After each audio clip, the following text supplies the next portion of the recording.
Hi, my name is Gabrielle Branon-Chesley, and I will be giving an impromptu speech on the question, is there ever a situation when lying is a good idea? Lying is something we all have been guilty of doing at one time or another. Many of us grew up with parents who redundantly taught us that lying is perceived as a negative characteristic.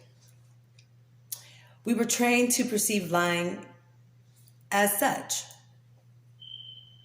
But is there ever a situation when lying is a good idea?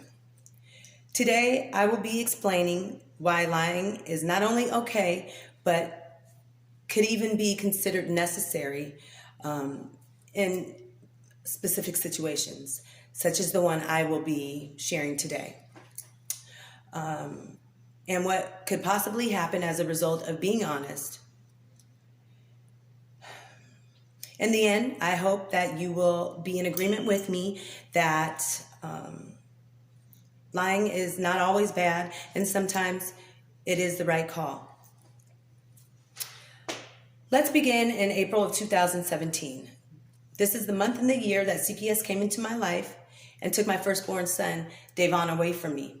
They claimed that they received a phone call from a credible source stating that I was driving high while my son was in the car. From the moment Davon was removed from my care, I had made a decision to be honest and work with them in any way I could in order to get my son back. Unfortunately, that backfired almost as quickly as the words came out of my mouth. CPS used my own words as darts and threw them back at me like I was a target. I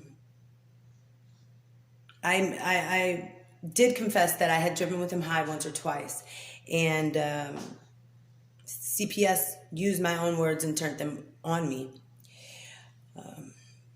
Before I knew it, my son was staying with a family friend, and that was all in an effort to keep him safe.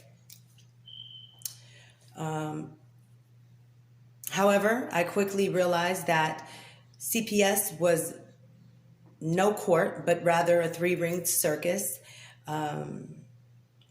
with our children as the main attraction. Now, our children represent dollar signs to case managers in that organization.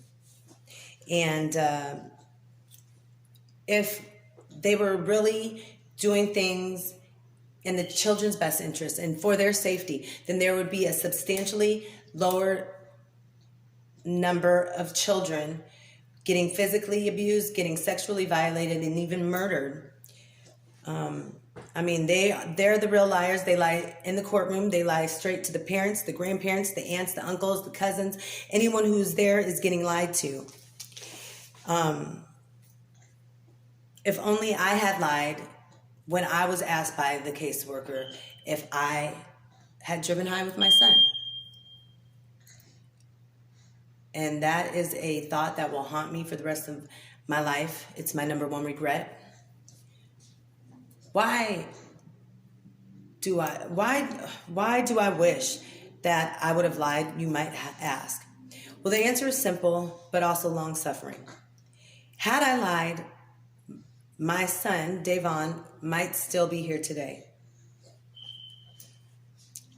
In addition to all this, I got to see firsthand just how important my son was to my caseworker and the state. Apparently not very important at all. Had he been of any importance, then maybe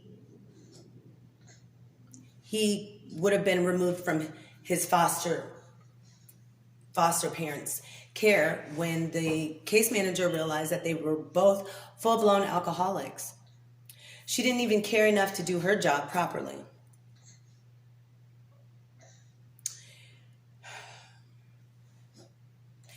If she had done her job properly, she probably would have realized they were alcoholics, and she would have been able to resolve this issue.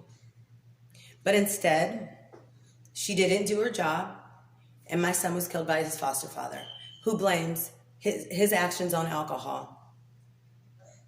In conclusion, I hope that you will now agree with me that in some cases, such as mine, it is not only okay, but probably recommended to lie. You know, when CPS has your child, that could mean harm or even death. After all, I was his mom, and I was supposed to protect him at all costs. Honesty isn't always the best option.